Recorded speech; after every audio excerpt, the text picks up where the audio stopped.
Welcome to the FMCG Guys, the podcast that dives into the innovation, strategy, and trends shaping consumer goods and retail in Europe and beyond.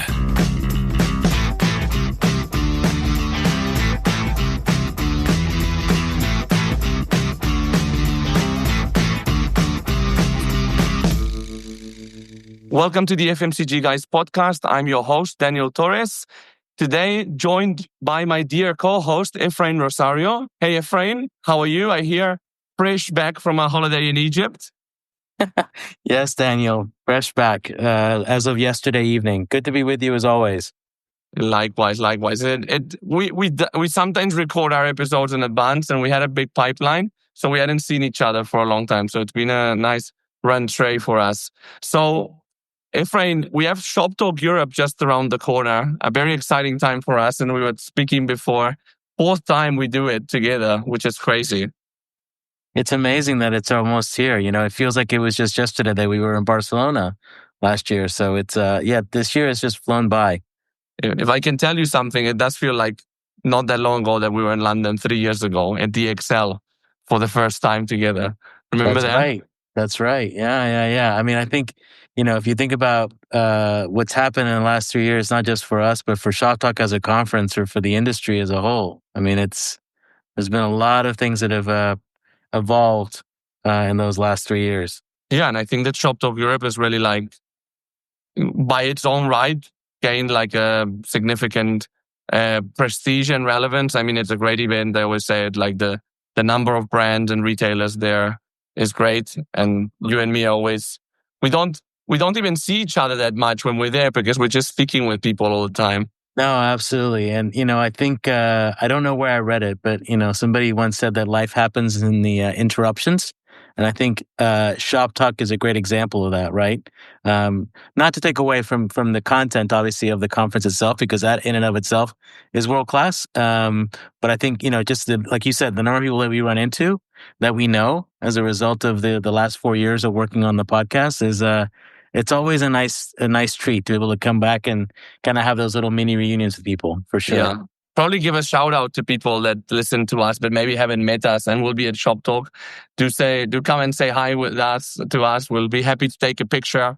We're very friendly. You'll see, you won't be disappointed. Daniel picture. Exactly.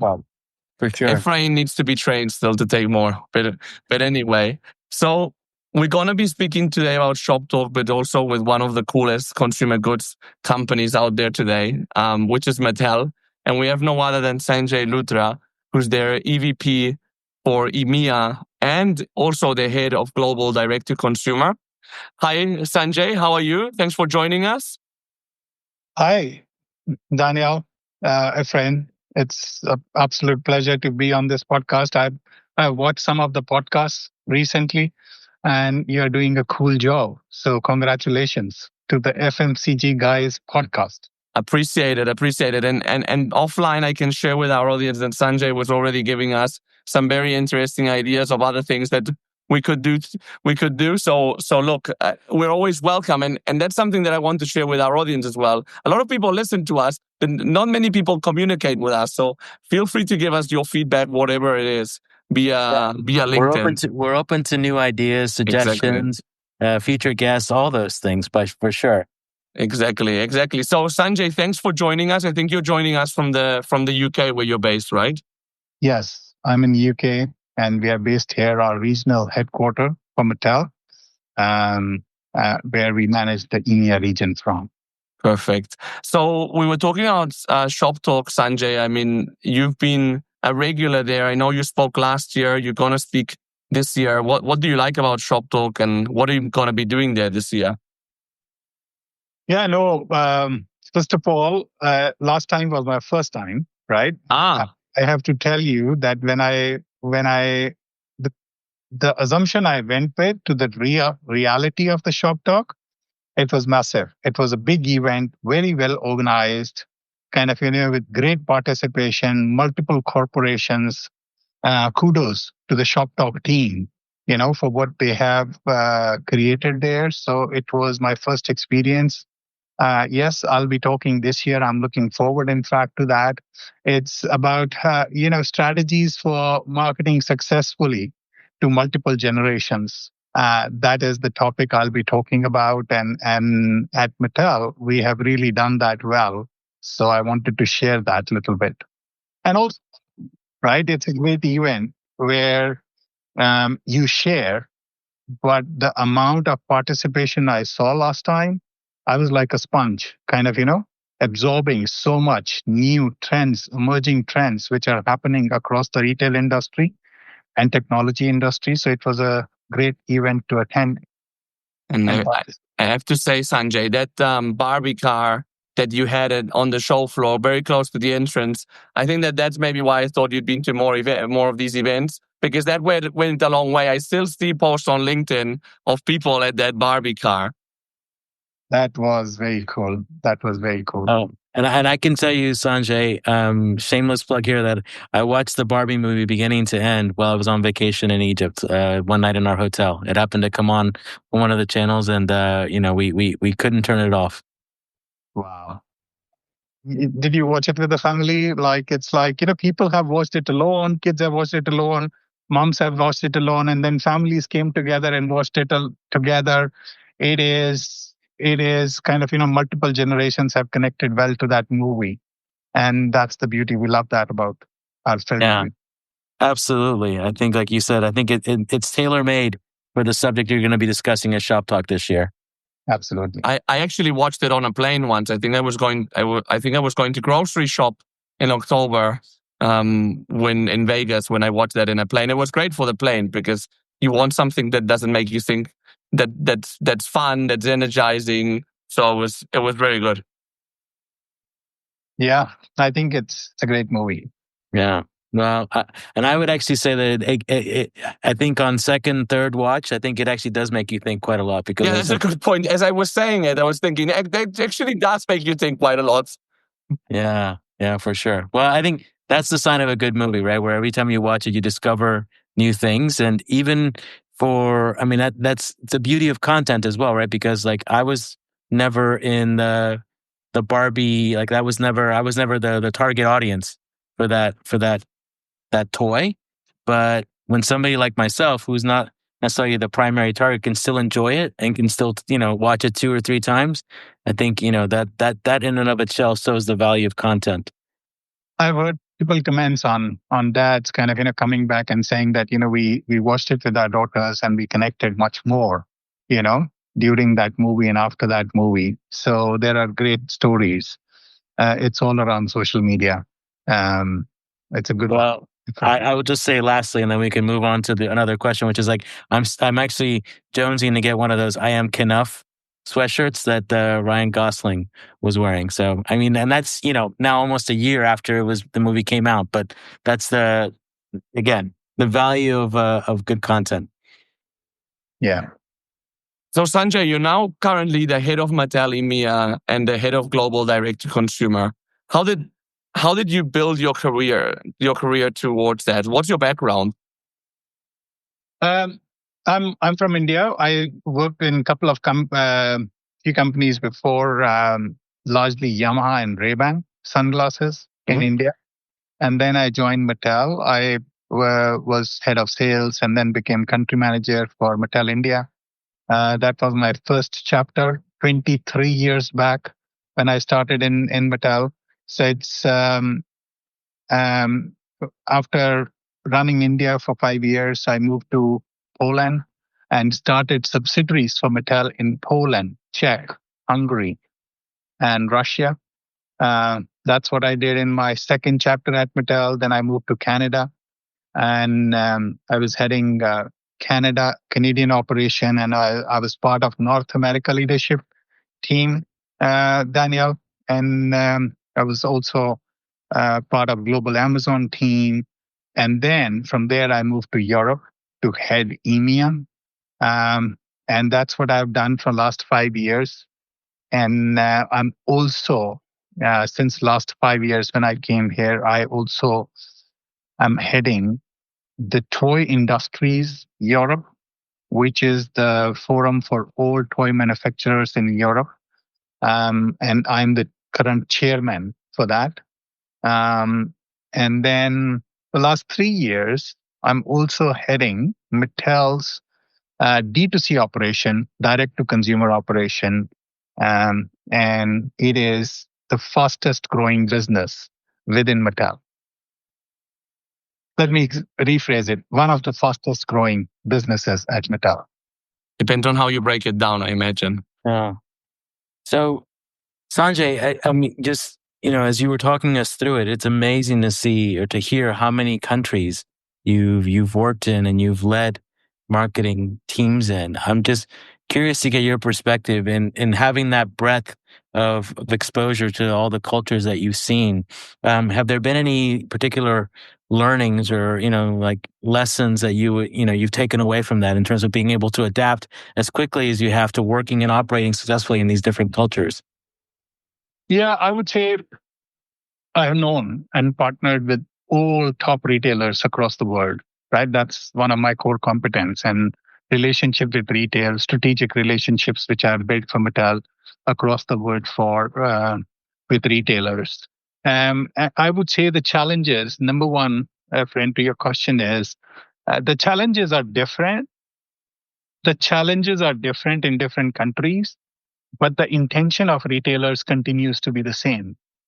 And the model can be different, the format can be different, but ultimately, consumer is changing, and every retailer today is trying to connect with that moving or shifting, consumer.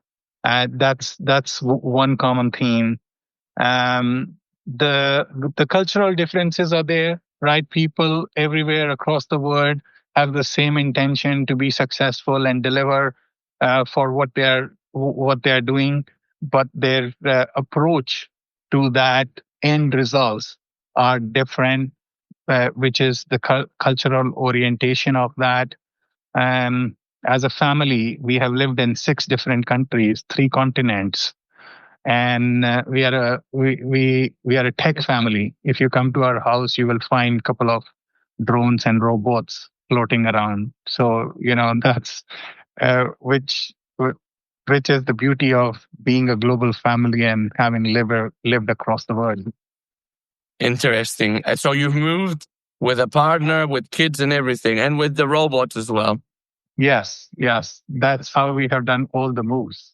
Interesting. That will probably deserve a full other podcast. It's always an interesting one. We should create like some forum of people that have lived in many places, because I think that we'd have a good time. So your current role, I mean, it's quite intimidating when you read it, because you're heading up the whole EMEA operation and then direct to consumer, which is, as you said, one of the fastest growing parts of Mattel, probably the fastest growing channel. That would be my assumption.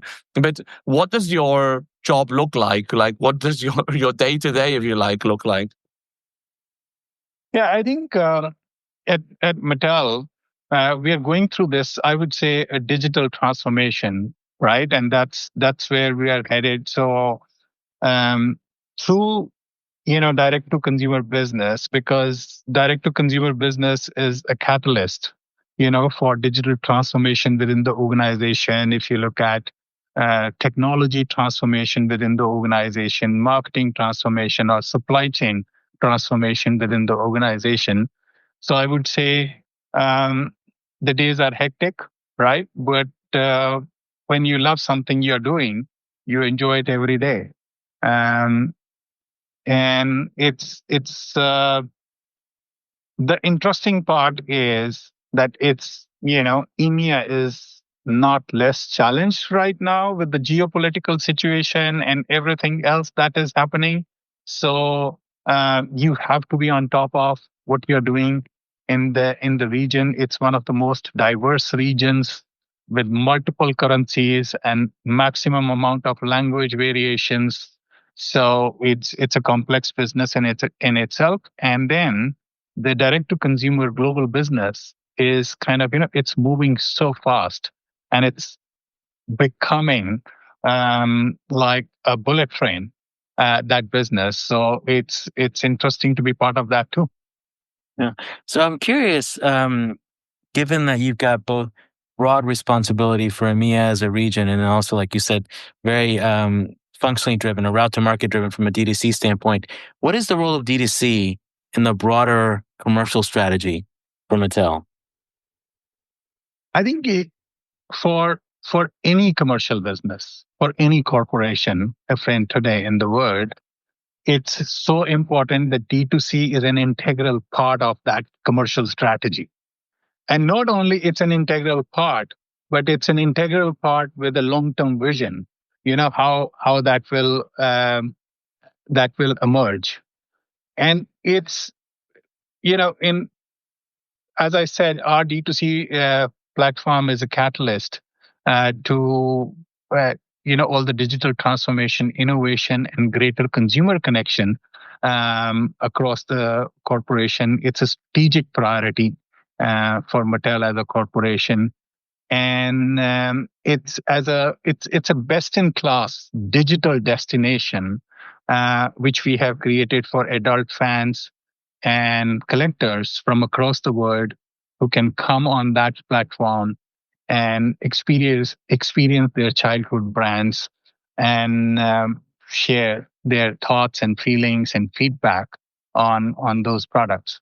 So is it a perbrand.com, like a Barbie portal, a Hot Wheels portal, or is it like Mattel in general? And then we call it Mattel Creations, Daniel. And why we call it Mattel Creations is because when Mattel was founded in a California garage by our founders, Ruth and Elliot, they had outside the garage written Mattel Creations, right? And that's how we have named the website Mattel Creations, and all brands, all Mattel portfolio brands for fans and collectors, we sell under that platform. It's a very premium digital experience with Shopify and multiple other vendors. We have created a great ecosystem where we can bring these consumers and collectors and fans from all over the world together. Perfect. So we'll leave the link in the show notes. So if anyone wants to check it out, just look at the show notes, and you're more than welcome to. We really appreciate that. So I'm curious, given that the way that you've defined, or you've described D2C, and given that it lends itself to creating this ecosystem of not just about the product, but the overall experience. I'm curious to get your perspective on like what that's done to drive innovation at Mattel in terms of being even able to explore new ways of you, as you mentioned, engaging or connecting with consumers that maybe aren't readily available when you think about it through like more traditional physical routes to market. Yeah, I think if you ask me one word which I love about Mattel is innovation. As I was talking about, when we created that first doll in the garage, Ruth Handler created that. She broke the mold, right? Because before that, all the dolls used to talk about only, how to be a mom, right? Or a part of the family. And she broke the mold, and the first fashion doll was created. From that, we created one doll to today. We create 900 to 1,000 new products every year. Imagine the design muscle that is needed, design and innovation muscle that is needed. And I would say one word that is very close to us at Mattel is innovation, and that's what you're referring to. Talking about innovation in today's world, right? Especially in the digital world, it's emerging quite fast, my friend. Like 30 years back, right? If I remember 30, 40 years back, for 20 years, you had a model where you have a product, you go to PR, you put it on television advertising, and you sell it, right? That was the model. in the last 10 to 12 years, that model has changed, right? With Google, Facebook, kind of all the social channels and internet coming through, the digital marketing world emerged, right? And that survived for, another 10, 12 years. In my uh, imagination, that time is getting over. And we are in the last 1 year, 6 months to 1 year, what we are seeing is a very different world, right? Where AI has taken over and all the multiple generational kind of, audiences which are moving continuously from one platform to another. There is a massive movement happening of the consumer. And so I think that's what's happening across the world. And as we go in future, this transformation, what happened in 20 years and then 12 years and now it's happening, it will have that, continuous change will happen more often than even less than a year. That changes will happen, mass changes across marketing and reaching your consumer. My my only thought is that what in all that, what guides us at Mattel is what's the core, and the core of that is staying connected with your consumer. And that remains the same, whether it was 30 years back, 10 years back, or today. And our intention is to continuously stay connected with that consumer. And I'll give you an example. We recently did something called, we called it Mattel Creations Revealed, right? So within Mattel Creations, Revealed was a small, imagine Comic-Con, yeah? So it's something where we invited all our fans and collectors to come online on a live kind of, video streaming of our products behind the scene, introducing them to designers who are designing those cool products for our consumers and collectors. And we created a 3-hour event. And, our estimation was we'll have 10, 20,000 people participating in that. We had 120,000 people participating in that live event, right? With that kind of participation, just imagine a Taylor Swift concert is 75,000 people in the in the arena, and here we had 120,000 fans who were continuously giving us feedback, and exchanging back and forth. Since then, we have had 356,000 views of that event. What we did is we showed product, we took them behind the scenes, and we sold live during that time. And most of our product got sold through during that time. I'm just giving an example that how it is so critical to stay connected with your consumer. And that was one of our attempt to do that. That's how I quoted the example. I hope.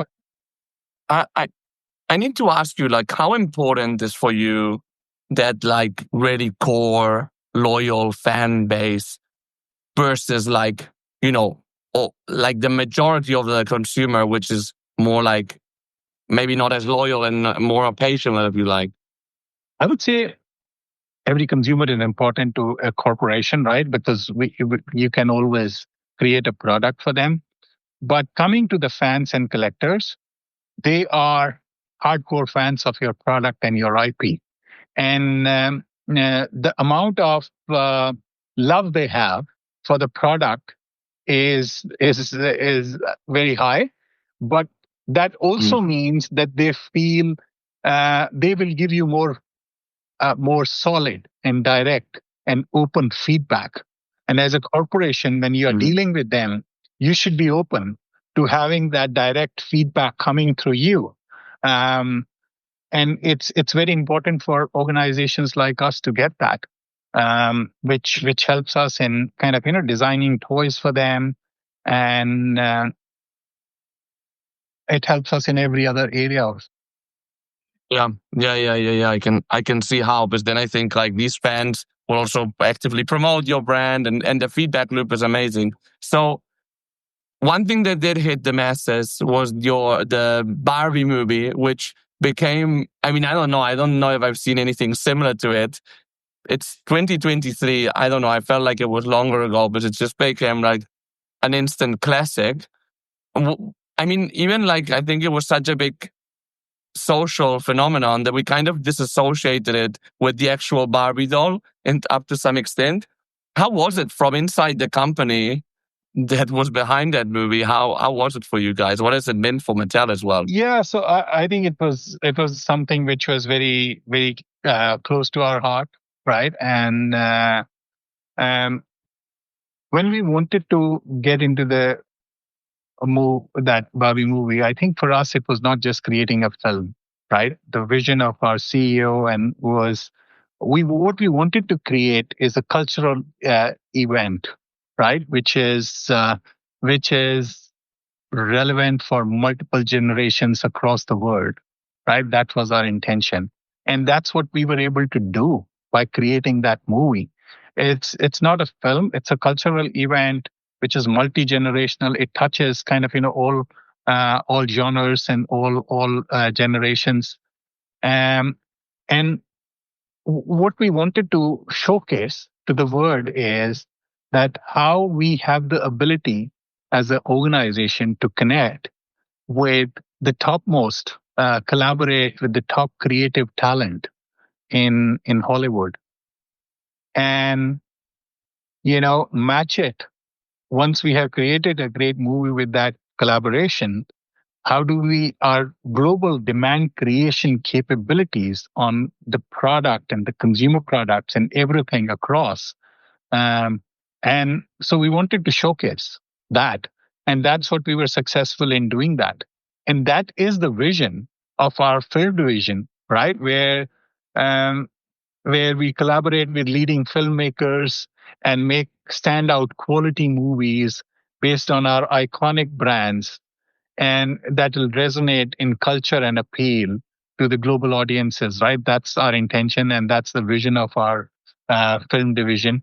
We have 17 films in development, and 2 are currently in production. Masters of the Universe, which is filming in London right now. And before the podcast, I showed you something connected to that and how it kind of, so, and we also have Matchbox in production right now.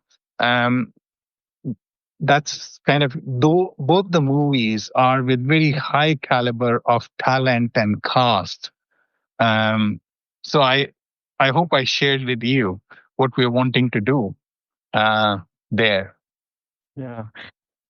Sounds easy when you explain it, Sanjay. Well, I think what's fascinating to hear you hear you describe it, Sanjay, is at the core of this, I think, and maybe this, and tell me if I'm misunderstanding it, but is this mutual understanding of the cultural space that you want to play in, and the fact that that's something that you at Mattel have, but I'm assuming that that's something that is then shared with the collaborators you work with from the creative side.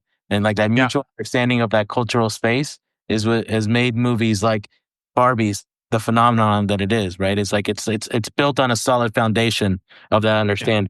Masters of the Universe, right, which is our next movie.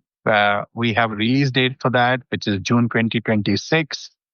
It's all about, how we collaborated with Amazon and MGM Studios, and we are creating top talent, kind of, multiple casts. All the information is available online. And our intention is, again, to create, something which is a cultural event, and then we connect it with our demand creation capabilities. So it is June 6th. I'll share with you the right date, the release dates of 2026. Yeah. Well, and you touched on something that I think is also fundamental, right? Which is that the linking of the cultural event to demand creation, ultimately to the commercial side of the business as well, right? Because at the end of the day, I think it's like those two things have to, in essence, kind of live in harmony or be able to kind of coexist in order for the company to be successful. Yeah, they have to go hand in hand. Yeah. Absolutely. So I'm curious, obviously you have your own properties or your own assets like Barbie, Masters of the Universe, and Matchbox. I'm curious to get your perspective on how you balance IP in working with external licenses as well, with regards to some of the products that you all create. Yeah, I think number one, I think we work with best-in-class partners. Who are our partners, and when we license in, and our objective is to make quality and safe products. And our partners recognize us for that. It's our competitive advantage. And we have a portfolio approach, right? Which we look at, whether it's our internal IP or external IP, we look at it not from a lens that this is internal or external. We look at it, which is extremely important, and it is ingrained in our DNA, is that we look at it from the consumer lens. Yeah, I can give you an example. Dolls category as a category, right? We have Barbie as a solid base, and we know the girls and we connect with them and we sell it to them. Then when we bring an in-license like Disney, right? So we already know that, and we build a portfolio. So we look at the consumer and what's the difference in that consumer and how we connect with that. And similarly, we have products like Polly Pocket and Monster High. So we understand the category and we understand the consumer rather than this is internal or external IP. All products are products, and it has the Mattel logo on the packaging. And the Mattel seal of quality in a lot of different ways, not only like the safety and so on, but also the execution and making it also fun and attractive to kids. There's one thing that I think is a concern to everybody, to be honest, which is like the contact of kids with technology very early on, them not playing, them not socializing. And I think, how do you see like the role of toys as like a motor of kids being kids, playing with other kids, letting their imagination flow, these kind of core fundamentals that are, I think, very important? Yeah, I would say that kids are kids, right? They need to do what is relevant in today's world for them.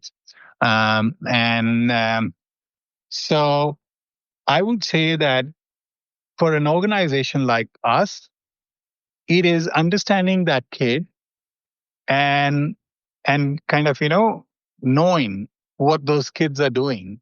So imagine, I think when a kid is exposed to internet and they're watching, say, stories of a princess and a castle and everything, right?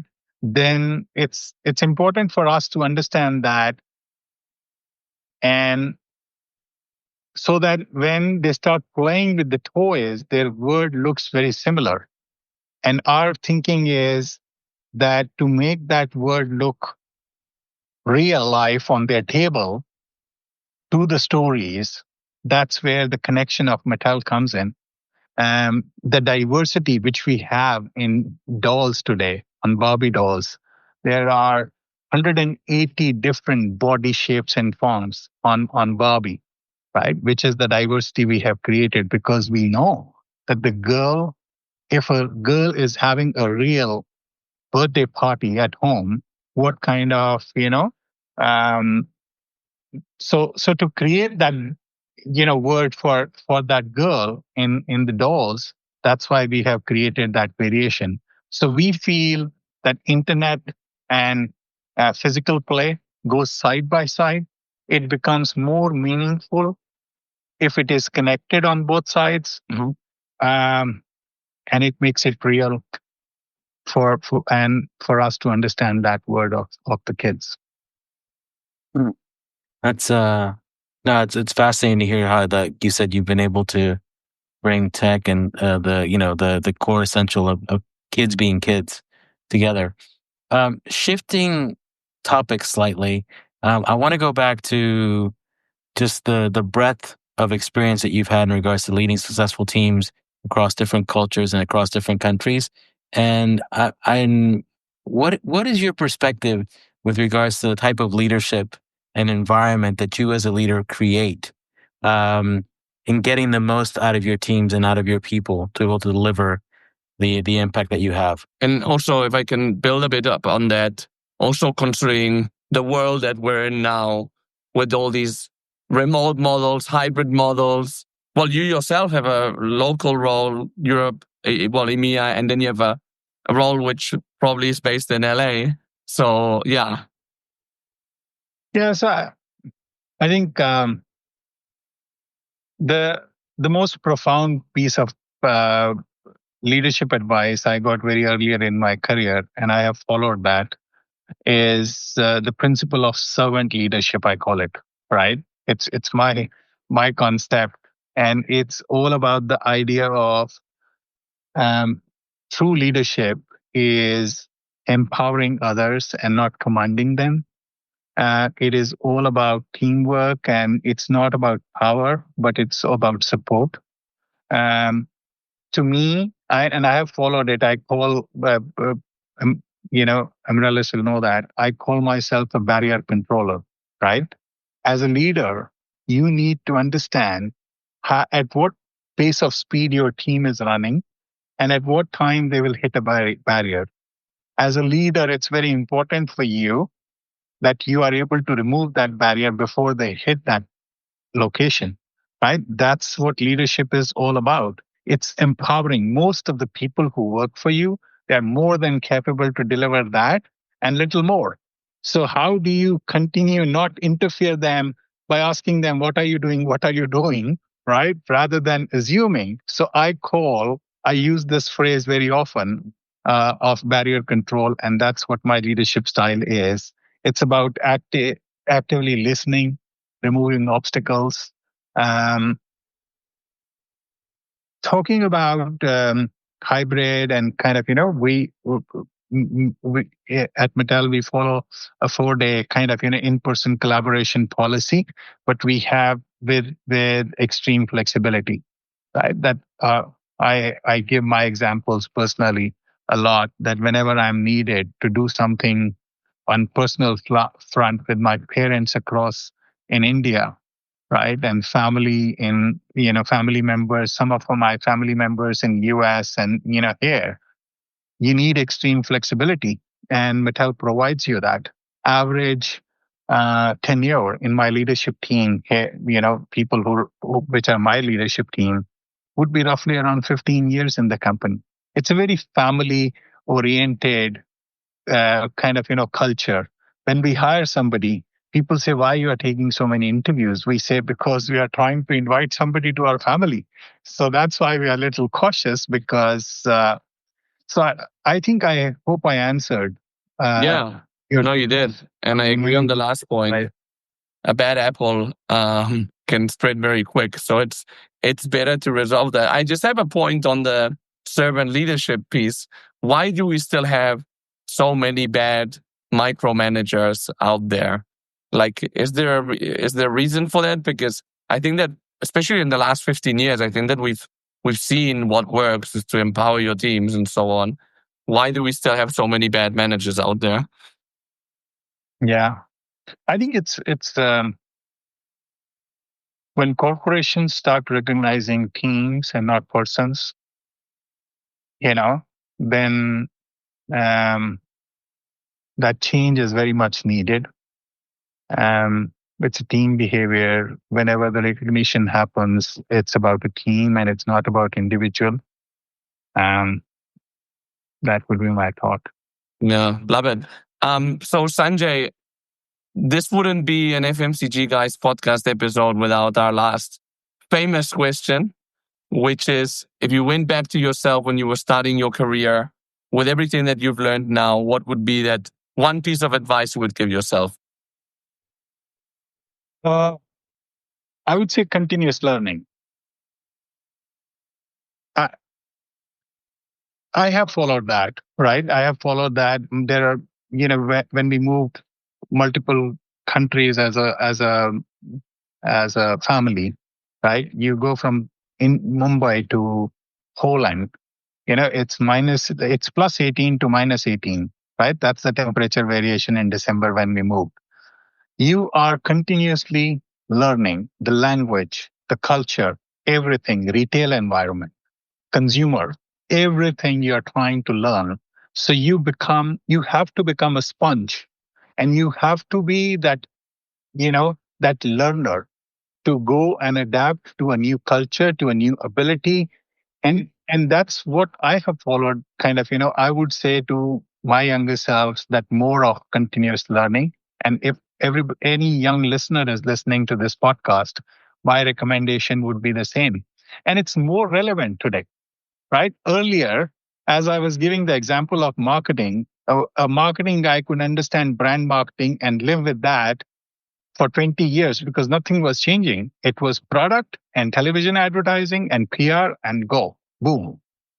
And today with AI, right, it's like unless and until you are a continuous learner, existence will be in question, right? Forget thriving in careers. So that would be my single piece of advice.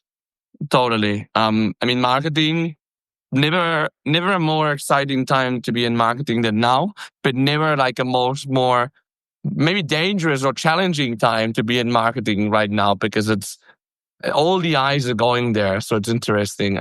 By the way, you mentioned you were in Bombay. It's one of my favorite cities. So Yeah. I love it. I've been there 3 times, really like it. I've been to wedding there and everything. So it's one of my favorite places. So Sanjay, Efrain and I will try to summarize, well, especially Efrain actually, will try to summarize the conversation we've had. Efrain, what are your key takeaways? So I think for me, it starts with a recurring theme that Sanjay, you shared across several of your comments, which is this foundation of staying connected to consumer and having that deep consumer understanding and how it drives, not just, how you're thinking about your, let's say, the core fundamentals of commercial or marketing, but also how you think about it in terms of the partnerships that you have with creatives or the innovation that you're creating, that you're driving at Mattel. So for me, I think this was something that really resonated with me in terms of wanting to always ensure that the consumer is at the center of what you're doing, regardless of what function you're talking about at Mattel. Yeah, the innovation is specifically mentioned 900 to 1,000 new products a year. Quite a lot. No, Efrain? No, when you were talking about how you guys think about this in a portfolio basis, my mind was just spinning because, a lot of us who work in FMCG will typically work on, something within, like, let's say, a very tangible category, right? Like whether it be beverages or even within a company like P&G, you're having like, household versus pet care or something like this. You all, although it's always in some way, shape, or form aligned to toys, it's so diverse that the RGM, revenue growth management, it's a it's a highly sought after skill, I imagine, in terms of how you manage your portfolio at Mattel, no doubt. I just want to say beyond toys, right? We are in all multiple categories, and that's the intention, right? Films, television, fashion business, right? The amount of I Am Kenneth hoodie, which you were referring to, we sold through 100,000 units in 10 days, right? It was sold out. So it's about kind of, how we are through that consumer connection, we are getting into fashion, and, now Masters of the Universe will have product category across multiple categories. Sorry, friend. No, it's a good correction to make, right? Which is that you guys the portfolio is even getting more diverse. Yeah, as we speak. And I think that we're seeing like more and more like of this collab or multi, like really like using your license in smart ways. I think that is happening in other, like in foods or in other categories that we wouldn't have expected it. So I think this is a very good example, a very good show for people in FMCG or the more conventional categories to listen to, because I think there's things that are more forward thinking and more creative. There's a big focus on creative right now in the toys industry. So One other thing I want to Yeah. mention before we close out, which is I think it's also really important, is that the linkage between cultural spaces and demand creation. Yeah. I think Sanjay, that to me was music to my ears, which is like you're in essence bringing the creative side of the business and the marketing side with the commercial side in regards to like, it's about the art and the science coming together. And I think being able to do that effectively is it's an amazing feat. So Sanjay, really looking forward to meeting you in person in Barcelona in just a few weeks. I think it will be fun, and we look forward to meeting in person. And you'll have to take one of the pictures with us. Okay. No, same here. Great conversation. Daniel, a friend, I'm looking forward to seeing you guys. Thank you very much for this discussion. It was our pleasure.